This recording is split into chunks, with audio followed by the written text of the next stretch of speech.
आपादमौलिपर्यन्तां गुरूणाम् आकृतिं स्मरेतेन विघ्नप्रणश्यन्ति सिद्धन्ति च मनोरथः लक्ष्मीं तनोतु नितरामितरानपेक्षमङ्घ्रिद्वयं निगमशाखिशिखाप्रवालं हैरम्बमम्बुरुहडम्बरचौर्यनिग्रं विघ्नातिभेदशकधारचुरन्तरन्नः सर्वेषां स्वागतम्. So we'll continue with positive comparison in this session as well. One of the aspects of positive comparison, one of the forms of positive comparison, one of the forms of comparison is social comparison. Now, generally, how to attain positive comparison? That means how to attain a positive emotion through comparison. For that, we have certain before and after tips or strategies or whatever it may be called. So first, before comparison, I think before comparison, whatever the tip may be, might not be that useful, considering that comparison tends to be a little more spontaneous. But nonetheless, if we are comparing in an office environment or a formal setup, the intentions must be clear. Like for example, I am heading a team, somebody else is heading a team, the progress is compared. Like that, in an office setup, the intentions must be clear.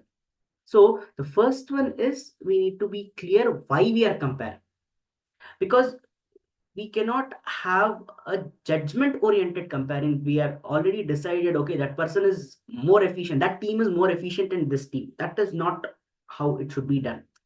The intention must be, okay, if it's already decided, and what is the point of comparing anyway? The verdict has already been passed. So now when we are making that comparison, why are we making that comparison? Maybe to understand what are the strengths of the team members, maybe to understand how well they are doing, what might be the reason why there is some kind of lagging, etc., etc. So the intention of making that particular comparison must be clear. Second, boundaries must be set. Because this is a formal setup, boundaries must be set. When we are talking about um, let us say work, right? We are comparing work. Efficiency is being compared. Now, what is efficiency? Management wise, efficiency means bringing about better quality than set standards. So one team is able to bring about better quality, the other team is not able to do that. Now, there may be many reasons for it, whether it be it in terms of experience. Somebody is more experienced, somebody is less experienced, somebody is putting more hours, somebody is doing less hours, somebody may not be comfortable with the environment, somebody may be more comfortable with the environment. There are many reasons for that. Now, let us take up a personalized approach, where we are looking at the habits of routinely habits of the team workers, where the team which is performing better, we are observing the team habits, that everybody is coming a little early. Everybody is coming a little early. The people in the second team, they are coming at a little late. Everybody is putting the same number of hours that is required. Nobody is skimping on that. They're putting, let us say, 8 hours is required every day. So team 1 is also putting the same amount of work. Team 2 is also putting the same amount of work. But team A is coming a little early, and they're able to do, they're able to show better efficiency. Now, I can suggest the team B, which is not performing better comparatively, to come early, only when I can zero in on the fact that coming early contributes directly to efficiency. Unless I do that, I'll not be able to give them that advice. So making statements like, if you why don't you come early? They are both the teams are putting in the same amount of hours in the office. Okay. Productivity wise, if we say somebody is behind, somebody is ahead, in that sense, we should be able to connect it to whatever is the difference that we are seeing. But making assumptions might not be the right way. And advice can be given, but it cannot be mandated. That is one other thing. As long as the person who is coming in, he's putting in the required hours of work and is able to achieve whatever is possible within the given deadline, then we cannot see that person lags anywhere. So bringing about any element of his uh, personal life or anything that is personal to him and finding relevance of that in his work is out of bounds, should not be done. So there is a boundary that we are drawing. Then the third strategy or do's while going about positive comparison is practicing self awareness. So we have to acknowledge what our thoughts are before we start comparing ourselves with anyone. How do I feel about it? Am I feeling bad that somebody else is succeeding? And am I feeling bad that somebody else is happy?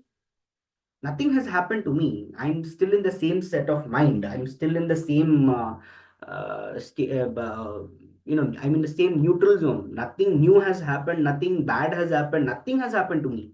Yet I'm feeling bad for somebody who did well.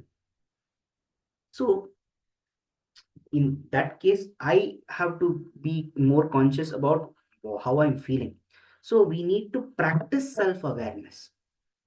Even before we start comparing ourselves to somebody, we have to start practicing self awareness. That means we acknowledge our own emotions first. And it's not, we are humans. We tend to have negative emotions.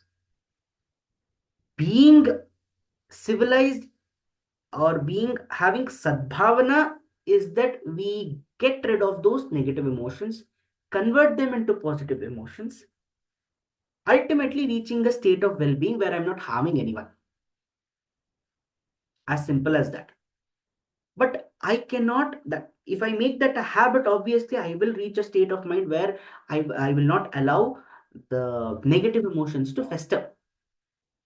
But now I cannot start criticizing myself. Oh, how can you think like this? Thoughts are like that. Chanchalam hi manah Krishna. So very sensitive. Mind can feel tortured for no reason. Oh, I'm alone. How does it? How is it making a difference? How is it any kind of problem? I'm alone. I start feeling bad.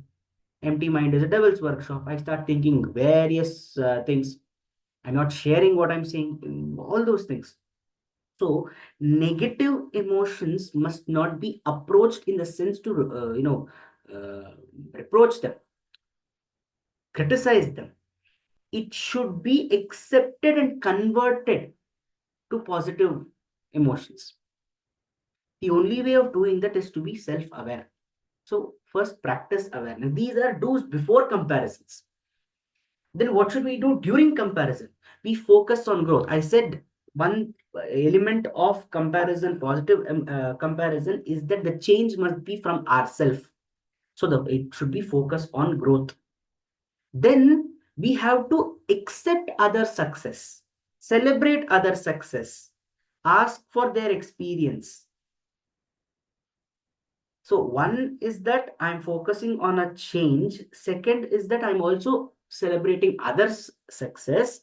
And we have to avoid this one pitfall of perfectionism.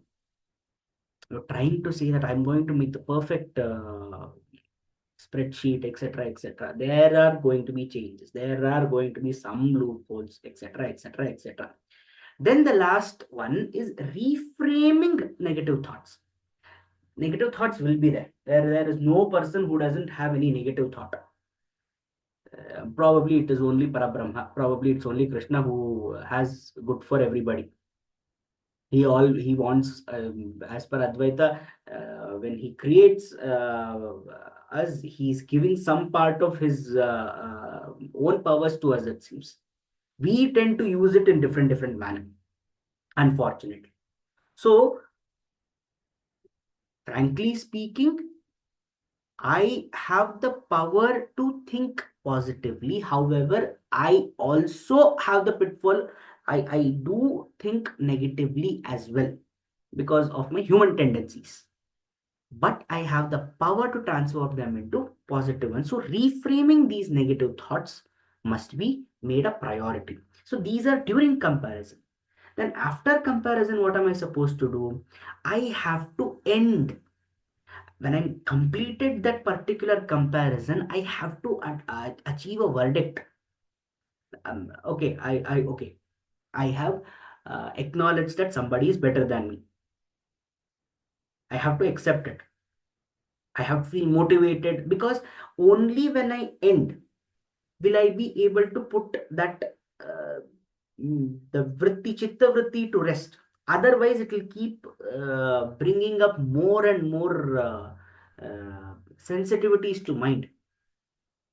So I have to conclude it. This is the first thing.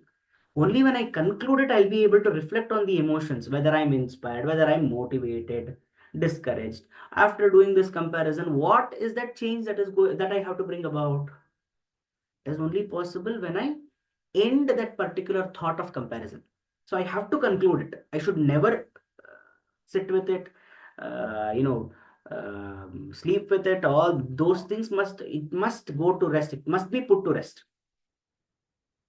So I have to reach a conclusion. That is one thing. And then we have to uh, we have to bring about a sense of personal gratitude, because when I compare myself either upward or downward, I'm trying to generalize myself to somebody else's sensibilities to understand come to understand, to bring about comparison. So what happens at that point of time? We lose certain amount of confidence. Rather, we tend to uh, bring our positive, that state of well-being, a little down. So therefore, I need to build that gratitude back. Gratitude works whether it is upward whether I'm comparing on an upward vertical or a downward vertical, both can be used. So gratitude is must. And then whatever is my conclusion, and whatever is the change that I have decided I must also do this, that must be integrated. That means from the point that I have concluded, okay, that person is better than me, and he is better than me because of something else. Okay, even I should take that up. So that integral, that change that I ultimately I should land on that particular thing that I must change within myself. That is integrating our thoughts with the change. So these are some of the ways we can bring about positive emotions through comparison. And some of the things that we need to always remember is comparison is not competition. Comparison can help us out, but it is not competition. And it is not necessary that the person who was successful will always be successful. It is not necessary that if I'm a failure, that I'll be failure in everything that I do. So it is multifaceted. We cannot be sure about, there is no fixed path to success. So that must always be understood. So, and I cannot depreciate my value, I cannot deprecate my value just because somebody else has earned something. Somebody has got a promotion. That is not decreasing my value. Why should I think less of myself? Unnecessary comparisons come in where I say, oh, we both of us started together and that person has already has a promotion I haven't done. Everybody has their own time. Everybody has to reach that time. Until and unless that happens, how can I say that we are both equal, or that that is a success to him and this is failure to me? Why am I even making that connotation, that why am I associating myself with failure? So this is something that we shouldn't do. So competition, comparison is not competition, and success is multifaceted.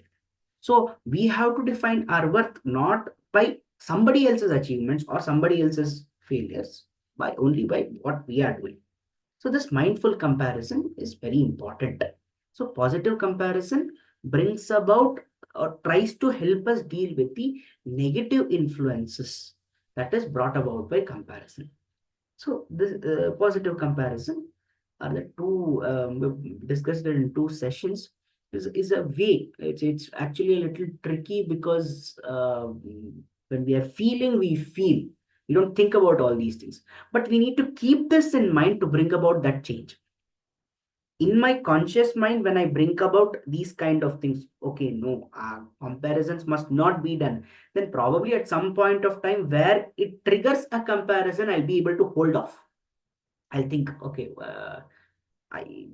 we shouldn't do that. No, I did think about it. So I have to reduce that thing, reduce the thought towards that comparison.